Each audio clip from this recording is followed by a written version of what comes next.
And are you seeing that more help is being needed at the moment, especially with what's happening with the cost of living and so forth?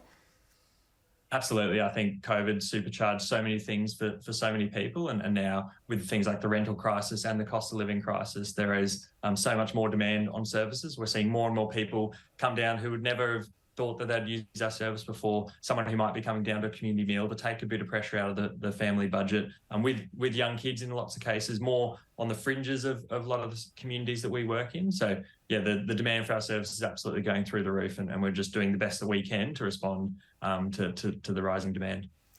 And you're a non-for-profit organisation. You have, as you mentioned before, many volunteers. Tell us what the volunteers say about working for Orange Sky.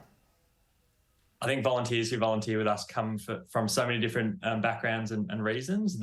Some of them are really passionate about washing, some of them are really passionate about having a chat, but what connects everyone is just a bit of empathy and an ability to commit a couple of hours to Orange Sky every fortnight, and that transcends so many different challenges. We've got volunteers who are 18 through to 93, all walks of life, all different professional backgrounds, who give a little bit of their time each week. So it is, you don't need to be a washing expert or a shower connoisseur by any means. You just need to have a bit of time, a bit of empathy, and want to give back in your local community. So it is an incredibly rewarding thing to do. I'm lucky enough to be out on lots of different shifts and see so much of the impact that our volunteers create in the community.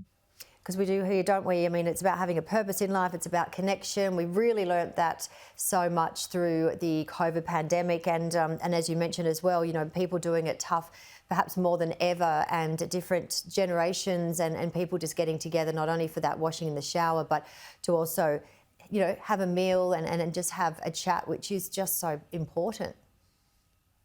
Absolutely. I think we all found through COVID how important hygiene was, but also how important human connection was. And I think they're the two pillars that Orange Sky is really built on, is providing awesome hygiene services for people who might not normally have access to it, but also, and more importantly, that connection that takes place. So for someone who is doing it tough, who might be judged, might be disconnected, and might not have just an hour of their week where they can feel a little bit normal and have a conversation, I think that can play out on the streets of Australia every single day through Orange Sky services. And if people are needing your services, how can they find you? Everything's on our website, orangesky.org.au. If you are struggling, jump on the website. You can have a look at all the different places we operate around the country. We're always in partnership with another service provider. So it might be a food van, a soup kitchen, a community health organisation, some other community organisation that's providing amazing services. So you can come in, chuck a load of washing on, in some cases have a shower, grab a cup of coffee, and also grab a feed or grab some support from someone else as well. So yeah, it's really pop-up communities happening all across the country every week. Happens over 350 times a week across Australia.